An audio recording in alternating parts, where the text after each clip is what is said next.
Welcome to the Pathfinders Podcast by VWS. I'm your host, Jenny Stojkovic. Join me in intimate conversations with some of the world's most incredible women leaders in the future of food, fashion, beauty, and technology. We'll dive into their stories, how they built their companies, and how they've dedicated their lives to creating a kinder, more sustainable world. Join us on our journey as we endeavor into this brave new future. You won't believe what's coming next.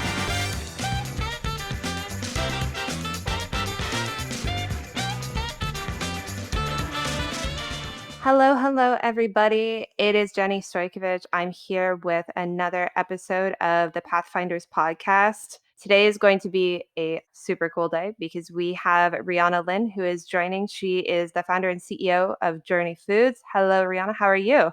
I'm great. I'm great. I'm going to say I'm still reeling off of last month's Vegan Women Summit. I've connected with so many awesome women from across the world that were just thrilled at what you put on. And I'm happy to follow up here with you in this chat. Yeah, it's awesome. We were just saying before we jumped on, it's so incredible how much innovation is happening in the food space and some of the work that you're doing at Journey. I'm really excited because I think a lot of people in food, they don't know this side of things. They don't really know, how the data and the machine learning and all of this entire kind of world and how it can blend in with like food production and food waste and all that stuff that's going on.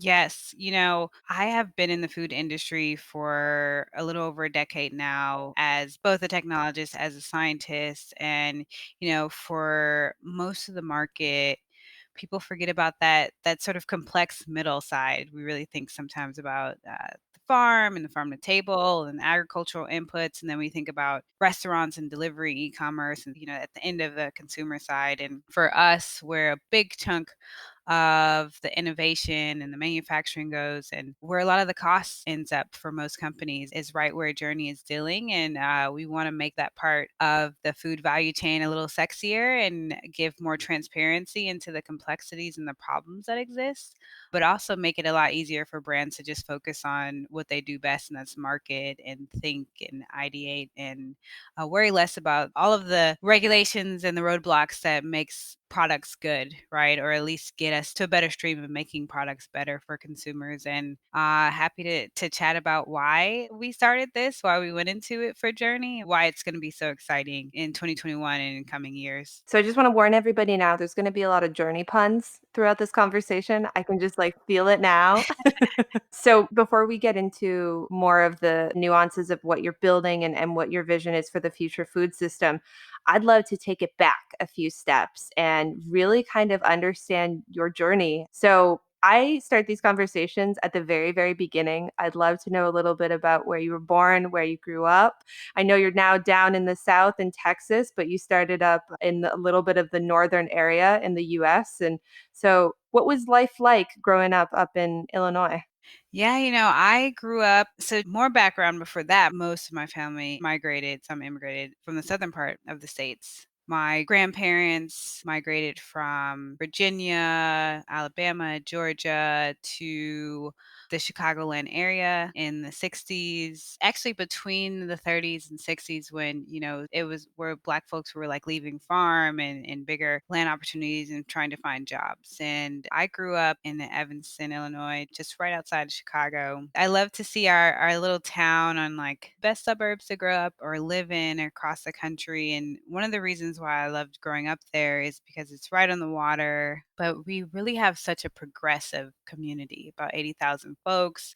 Northwestern University is based there. And I was able to gain a lot of exposure to science and ecology and nature very early on. I am a product of a single mother household. My mom was able to, and luckily because of just where I grew up, able to learn a lot about the world and the environment, and also have the opportunity to go to programs like because of Northwestern being so close that helped me meet young students from around the world that were very excited about science like myself. But I was also very interested in sports early on and ended up competing and becoming a national champion, and then competing and going to University of North Carolina for college, which is another great state for agriculture and sort of the food industry. And I actually was mentioning it now. I know another speaker from the summit is also a Tar Heel graduate, Denise Woodard, founder of Partake Foods. And I love the cohort of women that are coming out of University of North Carolina, Chapel Hill, lots of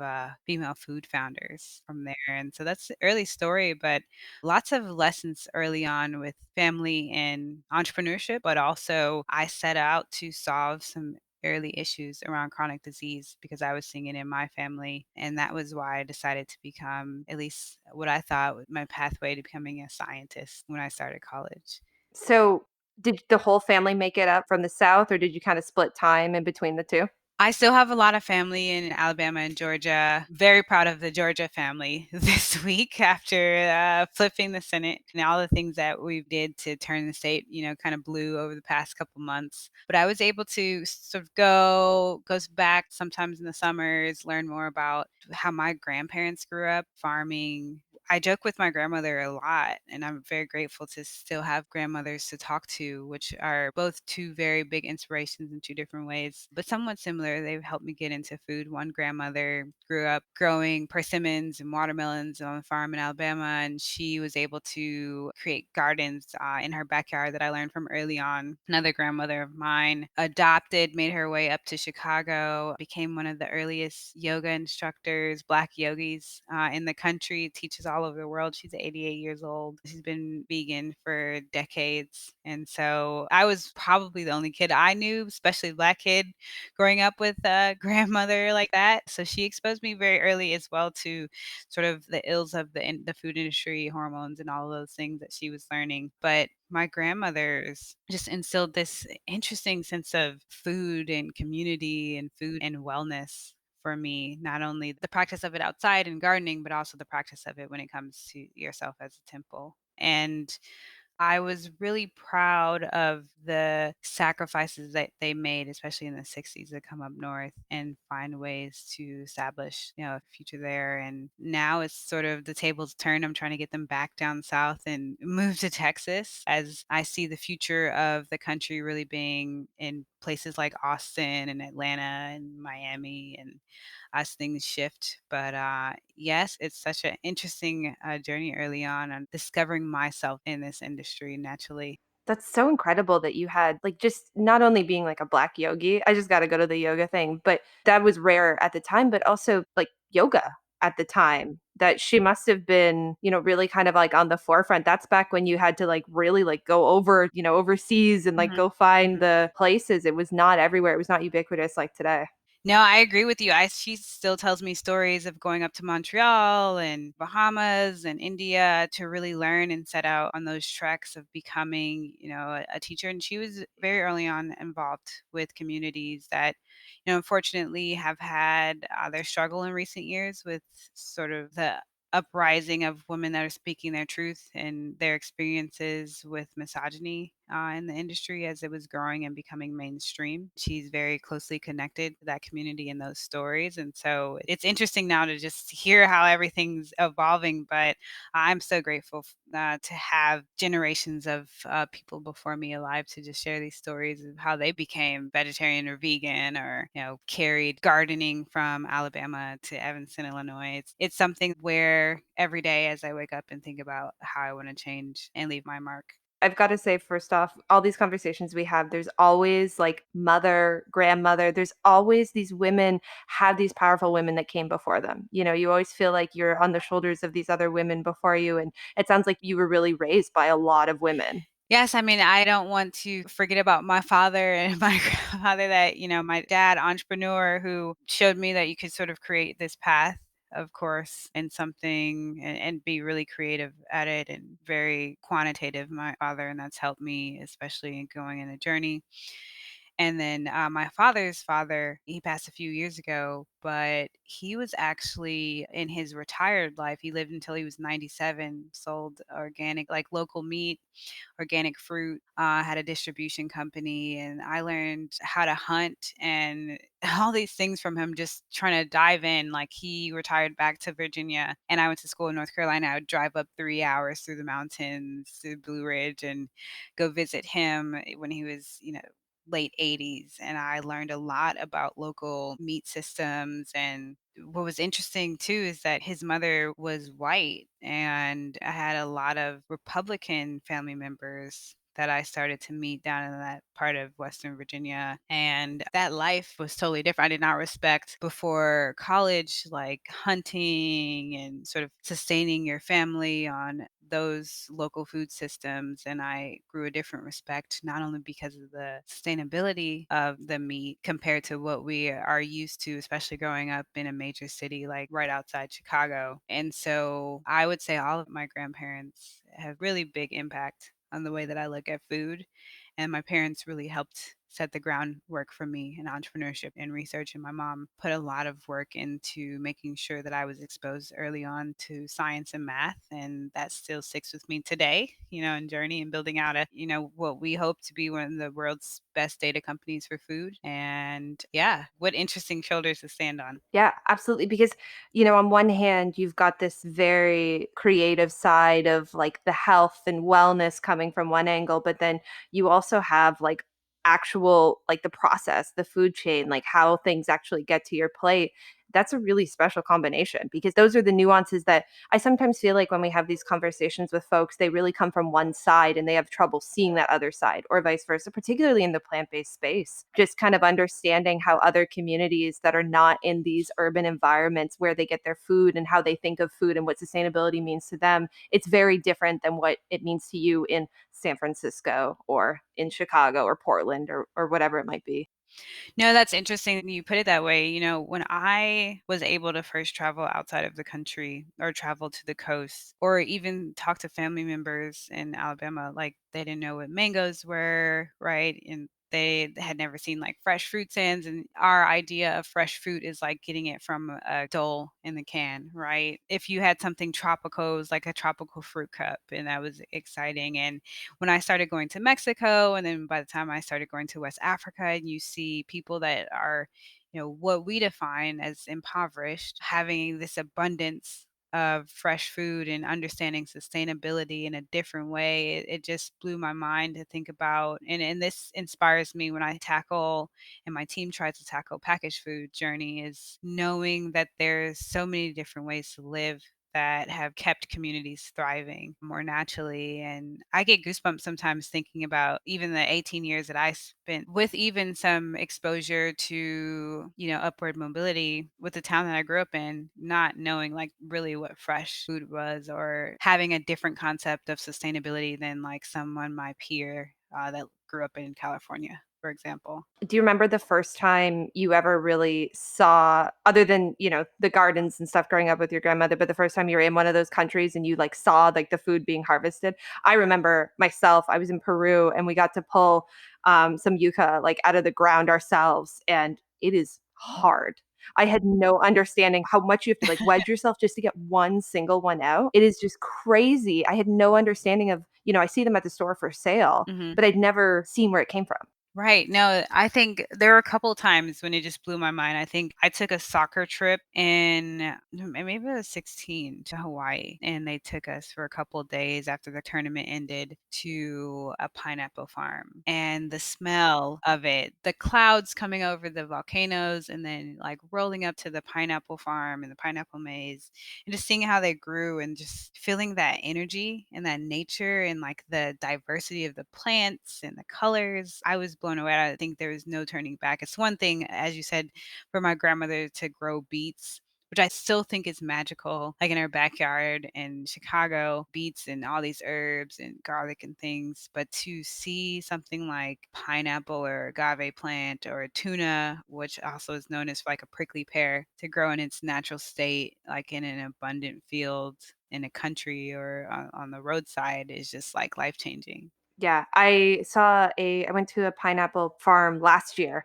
and the way that they, like, smoke them and, like, just, like, every single greenhouse is in, like, a different stage of, like, being harvested. It's wild, the complexity, and then it ends up as, like, a 25-cent fruit cup by the time you get it in Alabama. Yes, and it's incredibly unsustainable, like, not only the packaging, but then, the sugars and the preservatives that are put in there, and then, like, to our bodies, right, of course, and that's something that we at Journey Foods, we have three values drivers, and that is one, help companies reduce the time to market, like really increase efficiencies for them managing the data that makes their teams tick, and bringing products to millions of people. Two, it's like one stop shop for all the data that matters, right? And what's valuable for them. And what we found as a company is we really want to focus on the sustainability and nutrition of these products. And it's just wild what you find and discover has been the traditional methods for these individual fruit products or fruit snacks or fruit cups, especially over the past 60 years since like grocery stores have really launched. And we've tried to create these like meet sort of like convenience needs of growing populations. And then finally is like, how do we make every product better for every company? Like, how do we really get to better? And we're still trying to define better. But as we just like find all this data about these processes, we're like, the cup is manufactured in China, and some of the fruit comes from Colombia and Thailand, and then the sugars are processed like in another country, and the water usage, and then the plastic filing and the graphics on the package are another country, and they're brought together and they're shipped over to one part of the US and then maybe around the US. And then, but some cups have to go even back, to another country where they even came from because they don't have like some of the manufacturing in place. And that's always been something of mine that when I discovered from reading Walter Rodney's How Europe Underdeveloped Africa in 1972 book, that was going to be a part of my mission. And I didn't think that I would be able to do it in the way I'm doing it with Journey. Sort of the problems that come with sustainable companies, sustainable countries, and the lack or the presence of manufacturing and what that means for the local community and what that means for the sustainability of our products. And what I think is going to be most exciting in the next few years is that manufacturing will come back to the United States and we will see an uptick of more sustainability here. But it definitely took us 20, 30 years of like waste just to try to meet the bottom line so that we can have a cheap product for us that just like in so many ways didn't work out. Yeah. Yeah. I find them at the bottom of the ocean when I'm diving, unfortunately. Well, I don't know the last time I dove. I'm looking forward to that, but no, that's unfortunate. Like that's a whole another subject, fish and diving experiences. I think the first time I snorkeled or scuba dove, like in the experiences of fish compared to like a couple of years ago, I think when I last went, it's just like it's vastly different. It is. Have you noticed that? Like, how long have you been diving or like swimming with fish or anything? Well, I've been diving for 5 years. I just became a rescue diver a few weeks ago, actually, and Congrats, it was hard, by the way. congrats. But, it is really unfortunate just in the time in 2015 when I dove the Great Barrier Reef to what it looks like today, 95% of the Philippines have destroyed their reef, Wow. Wow. beyond repair. Like, it's changing really, really quickly. At this point, Bali has become so overrun with tourists that they now will let you dive for free or really cheap if you agree to pick up trash when you're under. They do, like, trash dives now. Wow, yeah. I've seen the change even in like the blue range of Belize or, some of the ranges of Colombia. I haven't been to the Great Barrier Reef, but diving in like Thailand and other places, just like crazy the change. Yeah, it's really unfortunate. Well, okay, we'll get more into that. I want to take it back to, on your journey. Again, another pun here.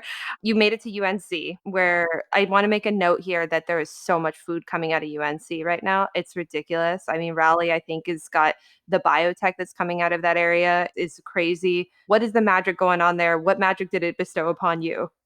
I don't know. We didn't even talk about entrepreneurship that much when I was there. Somehow, with all of the craziness, I was competing all over the country. I was a javelin and discus thrower there as well, while I was, studying whatever degrees I was studying. And one thing that I did notice is that, like, early on, this sort of CPG, sort of local food community was really bubbling up in a way that I had never been exposed to, like co-op grocery stores and local ice cream and breweries and local food systems was Mhm. a very big part of the food, especially in Chapel Hill, Carborough area. And then of course the Triangle research was just really instilled in not only the education but just the whole environment and energy. And now more and a lot of that money is coming back into like angel investment, of course. And so you're just seeing in this, the state is a big agriculture state. I think it's the number one state for Black farmers in the country, more than 10 billion a year in Black farming. And so the mixture of that, like broadly within the state and then locally with the in the Triangle region,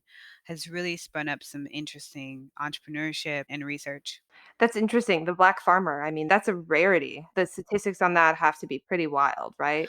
Yeah, I think like I don't want to be misquoted here, but I'm pretty sure that like more than 85% of Black farms have been acquired, shut down, like illegally transferred in some ways. Lots of things, well, lots of history with the USDA as well and funding over the past 100 years. But there has been a good support system of farmers, a decent one in North Carolina. Yeah, I think North Carolina is a special place. The community in Raleigh and the Triangle, there's a lot that's going on there. I think a lot more than people have realized yet. I think that's part of the kind of rise of the rest, rise of the South kind of that we could talk about in a little bit. I think that they're going to be on the up and up, like huge. Yeah, the rise of the rest. I mean, I'm happy you said that. And, like I said, the female founders from UNC, I mean, you have Christine Mosley from Full Harvest, another Tar Heel. You have, I'm blanking on the name now, but Simple Mills is another brand, Partake Foods. There's a few plant based ice cream owners as Chapel Hill, Tar Hmm. Heel graduates that are up in New York. And I'm like, we're all sort of these $1 million food babies coming out of the Tar Heel system. I think they're coordinating a panel for us to like come back and talk to students. I'm really excited about it. Oh, I'm sure. There was one of our podcasts a few weeks ago, BioMilk. They're also out of North Carolina too, and they're cell-based breast milk. You know, we also there's also a cell-based gelatin made from jellyfish that they're growing in a lab, like all in the same area right now. Just totally wild. Women, all women as well. I love that. I have to look that up. That's awesome. Yeah, it's amazing. So UNC, and then at some point you're hitting the White House. Like, how do we get to the White House here? Well, I just needed to work for the first Black president, and Michelle Obama's there too, Chicagoan. So, what happened? I just started to get into graphic design and website building sort of on the side before it really became a thing at UNC. Like, computer science was more of a thing at Duke, and we took classes at both, but UNC was more like public health, biology, science, life sciences. And so I was really falling into that and some other studies, more macro scale. So I was like coding in my bedroom and in my dorm and became pretty good at it. And then a friend of mine was at the journalism school and they have one of the best journalism schools in the country. And so we built a media company in like 2 weeks after Obama, like an intern for, locally to get to turn this state purple, blue back in 2008, launched a media company, created these like fake but like real press passes and literally applied to every single event and inauguration. I mean, I met the most celebrities ever that week. And then I ended up meeting my future boss. His name is Dr. Rick Kittles. He had just been on 60 Minutes for running his company African Ancestry. I don't know if you know who Skip Gates is, and they do all the tests with like Oprah and tell them like where they're from in Africa. And his company was doing all of that genetic testing. And he got an award. And I thought that was so cool because I was really into genetics and sort of health outcomes. And I went up to him with my like fake media card, like, I want to work for you. And he was researching at University of Chicago at the time and same department as First Lady Michelle Obama. And they were just transitioning into the White House. And so I ended up researching for him and got him to write me a letter. I was going to go intern for them or figure out how to go to DC. And I got there and they just loved my background. They wanted me to work on everything but like Black issues, youth entrepreneurship. I had just launched my first company at the time and it was scaling like crazy, a chain of plant based like raw foods and a juice bar. And at that time in late 2010, 2011, there was literally nothing like it in the Midwest. It was just Jamba Juice. We were just trying to be like the folks on the coast and bring that to the Midwest. And we were growing like crazy, but I got the opportunity to work there. And the great thing is they were sending everyone to order juice from us from a local like Obama HQ. And so it helped us grow a little bit. That wasn't illegal at all. It was like just getting juice to feed for the second term, all of the workers. But that was just an incredible experience. I did not ever sleep. I would wake up at like 6 a.m. to go work in First Lady's garden and finish like past midnight running some projects on American Jobs Act. Or, I mean, it was just thrilling. And I'm so excited for that energy to return to the White House soon. Just, like a level of inclusivity. President-elect Biden really cares about science, and that's exciting. I remember when I was at the White House, we had the Office of Science and Technology Policy, and there was so much respect and importance around the ideas there, but also like women in STEM. There were articles and blogs I would write on that. And so I'm very thrilled for that to return. And I can't wait for that energy to help us get more wins for, the plant-based growth, but also just scientific breakthroughs in general, and see more women as a part of those. Hey everyone, it's Jenny. I hope you're enjoying today's conversation. If you are, would you mind doing me a favor? Please rate and subscribe to us on Apple Podcasts or wherever you get your podcasts. Thanks. Today's podcast is brought to you by Veg Capital. Veg Capital provides early-stage capital to companies striving to replace the use of animals from the food system. At Veg Capital, we believe that conventional animal agriculture is an inefficient, cruel, and unsustainable food production system, which is ready for innovation and large-scale disruption. To learn more about the work at Veg Capital, go to vegcapital.co.uk. That must have been just such an incredible experience, I always phrase it as like to be in the room where it happened, right? Like that must have been just so amazing. What was your favorite memory, I've got to say, with either of the Obamas? So one I would have, so with First Lady, I got to set a Guinness Book of Records for jumping jacks one day. I was working just trying to manage like fifth graders, right? She wanted 500 like 8 to 10-year-olds start the jumping jacks with her. Then it like cascaded to this worldwide jumping jacks hour. And these fifth graders were so in love with her. So they ended up putting some of us like in the middle of them to like do the jumping jacks, all the film crews, CNN was like filming it live. And as soon as like the first minute ended, 400 fifth graders like running at her to get hugs. And I'm just like trying to not like throw fifth graders down, because there's not enough like Secret Service and all of them to like, and they didn't want to like just send them out and scare them. So we're just like, hey, like you can't hug her yet. Like she's doing like 15 hugs at a time, and like I just like all over seeing it. It's pretty funny. But I also got the world record t-shirt, and she was so kind, like just so poised and kind as she hugged like all these little kids as they were jumping on her. And then with President Obama, I actually saw him like 10 times more than the First Lady. And I don't know, there were just so many experiences, and I'm still thinking about it to this day. But I was walking in the hallway, and there was a couple times that I knew he was like making his rounds, and I would like go in the hallway like with the photographers were there, and I would try to like get another like hi or like handshake or like talk to him, because I was in he's in the West Wing, and then the executive office where most of us work, it's like 20 feet away. He's not always over there. And so I became backup photographer for events.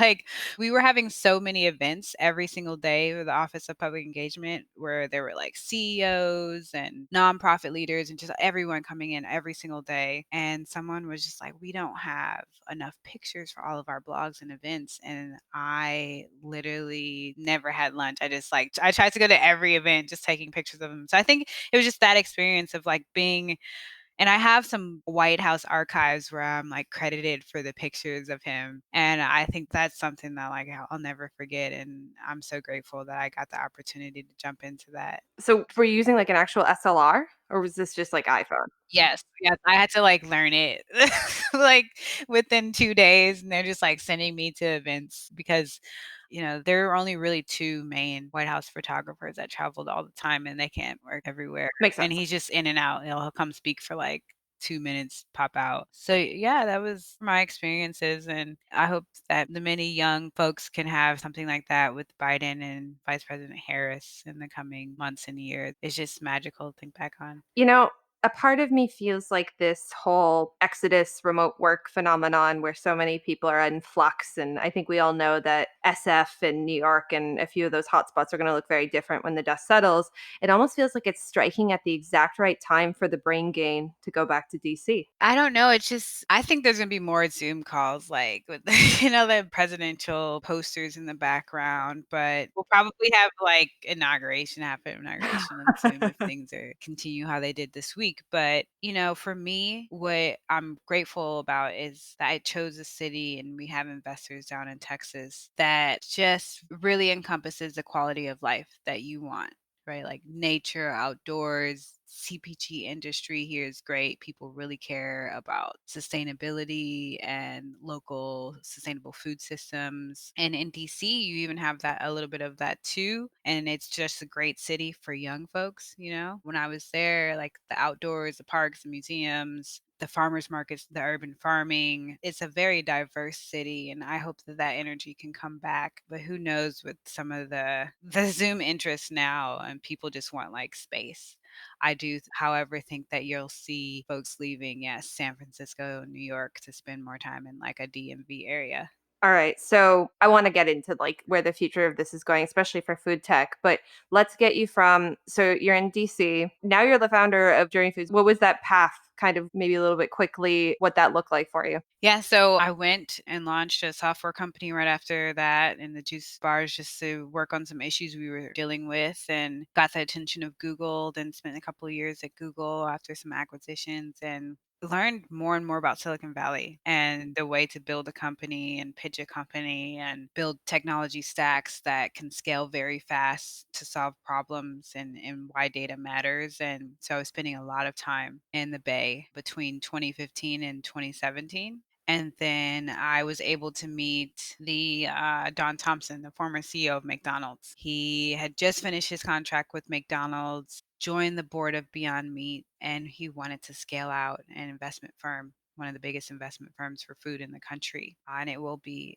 I believe, soon, definitely in the United States, and one of the biggest in the world. And asked me to help direct strategy there. And we led investment, put more than 23 million, I think, in Beyond Meat, still lead investors through the IPO, and also invested in Zero Cater and Farmer's Fridge and a lot of other sort of Midwest based, but now many other companies from around the country. And while I was there, I still saw a lot of issues when it came to data and efficiencies. Even some of the most well-funded companies and major multinational food sort of conglomerates were facing tremendous time issues and data issues when it came to meeting consumer needs, and decided to take a step back from the venture firm and start piloting a few products for Journey. And at the time, I said, let me just find food scientists and data scientists to come along with me and test out a product line and see if we can pull some levers in the cloud and not go through traditional like manufacturing and Google search processes and broker and procurement processes that were so inefficient. And so my goal was to lower the cost and lower the sugar just through some data models, and with one of the world's most popular food types, and that's fruit snacks. That's in almost every country has their version of fruit snacks, or they get those through distribution. And we presented those results a couple of years ago, and a few months later launched our first version of the software, as we requested to try to deploy the same methodologies onto sauces and pastas and cookies and other things. And now very grateful to just have an ambitious goal, and that's to create the most actionable database for food companies for packaged food in the world, but to also make it integrated so that the tools that companies are using today, whether that's Excel or Google Sheets or SAP or Oracle or however they manage their food, to be highly dynamic as they add on Journey Foods, so that we can catch not only issues in the supply chain, but we can recommend the best chain of action for their product portfolio. So this sounds like the way that you describe it and what you're doing at Journey. It sounds like duh. Of course, this kind of inefficient, this can be worth, these pennies add up to millions and tens of millions and probably billions at some point, So it seems very obvious the need for it, and the fact that you found this white space seems shocking. I'm curious to hear, do you remember the first time you pitched it? Do you remember how your first pitch went? I mean, it's probably the Dawn or one of the earliest ones. I think I was in Milan, which sounds crazy. That was like first real public pitch, but in a small room when I pitched it, it was around the Journey Bites. Like I don't even know what I said, but I was just like, we want to use data to create like low sugar, plant-based gelatins for the world's most popular snack. And I mean, some of it is still rings true today, but we were just trying to like make science work for something, for a fruit snack, for something sweet, right? Just my co-founder had been running some Skittles teams, and I was just like, we're bringing him to the good side. I would say that sometimes in the pitch, like, Andy's coming to the good side. And we just kept pushing through it. And it was clear more and more that like our process was more important than the product, right? And there's hundreds of thousands of CPG companies that struggle every single day, but have great branding, great founders, great missions. And I would much rather off of our services bring together, great scientists and engineers and builders to make sure that like so many brands can break through. So obviously we've kind of described two different things for the listeners. There's the actual product that you're talking about, the Journey Bites, as well as the software and the systems that you're building. So is that still in operation, both verticals? Are they two separate companies, or what's the kind of vision for the next few years? So we don't really sell the bites. We sell them sort of one off. We might launch them on Amazon for like if we discover a new ingredient or something that really be exciting for the market, like a new way to process CBD into like with sweets or a new gelatin, or we have a new ingredient partner, we may launch something. But 99.9% of our business is focused on building this database, the most actionable database, and making sure that we can work with founders and innovation teams and growth teams and food science teams so that they can solve issues like how do we make our products 10% more sustainable? How do we bring functional ingredients to our beverages and sell them in both Canada and the US when there's different regulations around banned ingredients, for example? How do we launch a plant based shrimp in 3 different markets? And those are questions that we're trying to solve for them as they bring their data and their products onto our platform. And that's super exciting for us. And we'll continue to raise to bring on more great people. I love the folks that work with us today, and we get awesome applications all the time. And another thing that we did is launch more private beta, and we're launching it more publicly this quarter, is packaging. And so we're able to bring in the packaging for each of the products and give our company scores and recommendation lists as well, so we can close the loop on the final packaging for them. Well, I know a certain plant-based shrimp company that just closed a lot of money so that they can start scaling out. So it might be the one that I'm thinking of. No, there's several that I'm excited about. Mm. And what's most exciting about the products in these categories is that everyone of every background, of every social and economic, is excited and learning and becoming more exposed to plant-based and better for you food now, especially after COVID. Just like people want more immunity in their diets, they want more functionality, they want less of the like, Yep. just all of the detrimental effects that come with the food that has been manufactured and processed or brought to us in non-plant-based forms for the past few decades, or as we've grown, even us as millennials, most of our lives. If we didn't have family members that just like made everything, from baby food to like all of our milk. And I'm extremely excited for the companies that are raising and launching today, and some of them we work with and some we hope to work with as we scale up and open our team and our platform more this year, especially. What's the ingredient that excites you the most right now? That's such a hard question because I'm thinking about it in like, Well, maybe what's an ingredient you want to see maybe come out as a more sustainable? I like that. I mean, I still think that even though there's a lot of alternative powders, especially now, it's interesting. I was thinking about it. The plant-based industry in Canada is so interesting right now, and they have all these different grains Hmm. and pulses that are helping create like alternative flours and ways to get protein. And the thing is, though, we've had like all these almond flour alternatives and Hmm. all these baked goods that are coming out, but they still have extreme amounts of water waste and the agricultural processes. And so I'm very excited for us to have more breakthroughs with these alternatives that are like gluten free or less processed and less bleached and all that, but to make sure that they also have a lot less water waste, right? I think more geopolitically, like we're going to face a lot of water issues in the next couple of decades, and we need to sort of jump on that a little bit sooner. But, ingredients in general, I'm just excited just what a wide range of African species alternatives that I think are more naturally nutrient dense and organic, even if you compare like hibiscus or jamaica or just the different ways that you want to call it to an amount of vitamin E and vitamin C that comes out of like something grown in West Africa compared to even unfortunately the GMO Yep. effects of something grown in like North Yep. America. It's just vast difference in the flavor and the nutrient density. And so I'm excited just for ingredients in general to come out of Africa. And we've definitely been creating those pathways and some of those data inroads with our partners. Yeah, speaking specifically to the African different products that are coming out, like we had for our pitch competition, there was a company called Almond that made it to our finalists. And for those that aren't familiar with them, Almond, so you hear the word almond in it, it's a tropical almond. And they are making it's the African version of the California almond that everybody knows.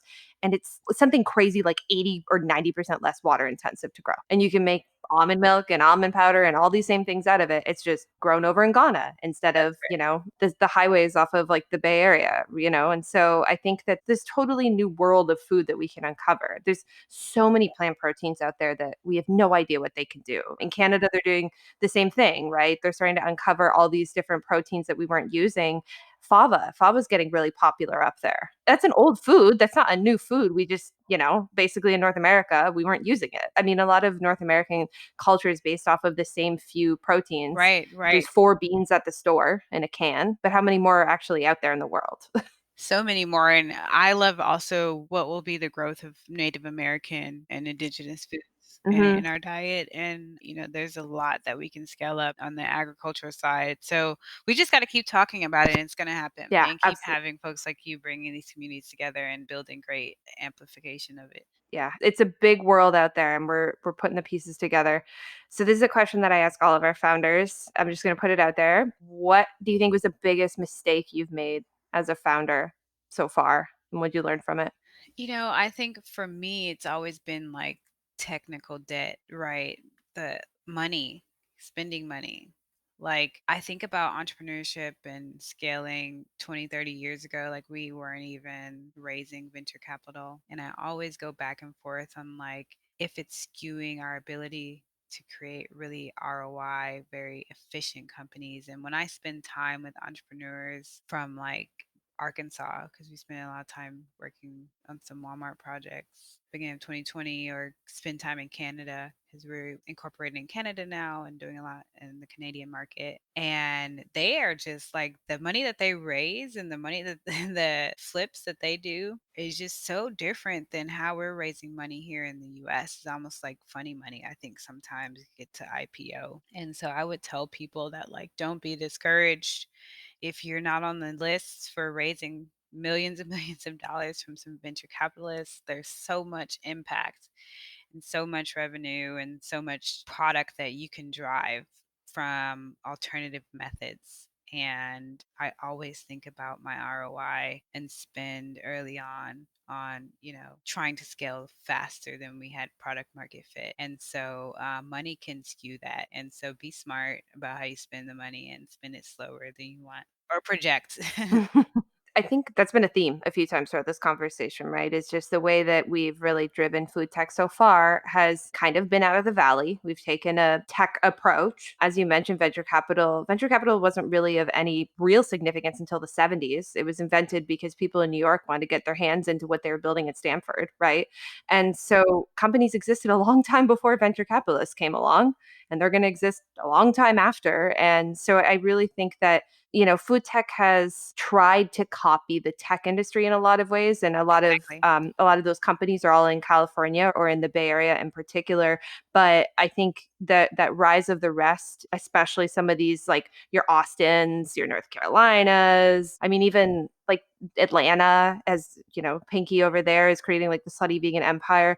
there's so much more potential for us to do food tech in a way that we are utilizing the talent of everybody all over. We don't need to all be hiding in Berkeley. We don't need to all be in the Bay Area. Right. No, exactly. And also, there's so many passionate people that love food, that love restaurants, that love creation, that love farming, that need to be a part of this revolution and are builders and great communicators and great thinkers and great researchers. And I love that for our team as we have been diversifying and finding ways to create more content and community. And it just gives me goosebumps to think about how inclusive it could be. And you saying rise the rest, I just love that. And I hope that really takes shape in the next couple of years. You want to plug Austin for everybody? Why'd you build in Austin? Well, the money here is less risk averse than some of the other parts of the country. But no, really, it's warm. I worked out in my backyard this morning, as I do many mornings. It's January.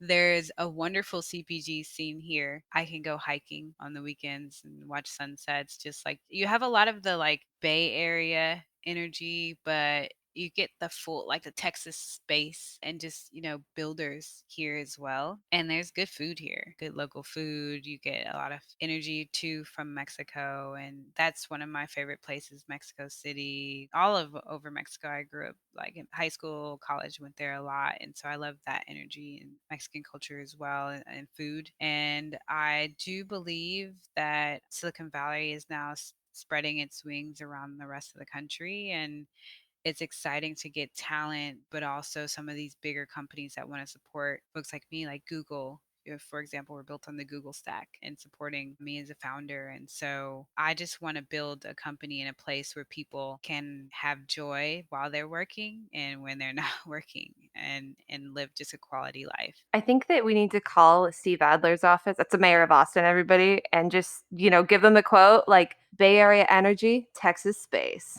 Austin, Texas, baby. That's exactly what's happening down here. And I welcome anyone. I mean, we hire remote, we hire in Canada, we hire in Austin. So I welcome more pings, please, to my LinkedIn or Twitter or Instagram, whatever it may be. And you definitely some good folks my way. We've had a few interviews since the conference and welcome more. That's amazing. That's exactly what I like to hear. So, as we kind of leave off the audience, what do you think is the advice that you would like to leave the listeners that are thinking about maybe building a company, particularly the women founders, because it's different being a woman when you build something, especially being a Black woman when you build something? What advice would you like to leave them with? Just find your tribe, right? Because like sometimes human capital is important as that first 5K, 25K, 100K, and you'll get there, right? You find that those people that you can call all the time that can be sort of your fake lawyer or researcher or that can build that website for you or help you with the social media or the newsletter or that first 6 months is so important, but also be daring. I've gotten where I've gotten because I've decided to like send that cold call or that cold LinkedIn and or publish that blog that I was super nervous about, even though I can go back and edit it, and believing that like there is another and so many more steps ahead in your path and that there are so many people out there that want to support you and even if you haven't met them yet. And so the daring part and just believing in yourself and it's hard. I mean, there's times when you like believe in yourself for like 2 weeks and then all of a sudden like for 2 days you're like, it's like I can't do any of this. But it comes and goes and you're always going to face that, but know that the resilience is built around the strength of your tribe very early on, especially, and your ability to dare beyond your own doubts. And also, it doesn't help to have good Photoshop skills to fake a press badge. Yes, pick up a couple strong, like I would say something in Adobe Suite and something around like some web editing development, whether it be like learning a little bit more on the Shopify side or, WordPress or something, because there'll be those days where you're waiting for the check to come and you might need to just dive in yourself. So picking up those extra skills on YouTube or something is always helpful. Yeah, absolutely. All right. The last question I'm going to leave you with is for those that are joining that are vegan, obviously. Lots of the VWS audience is vegan, 77%. In fact, why is big data significant to building a plant based world? What's your pitch to them?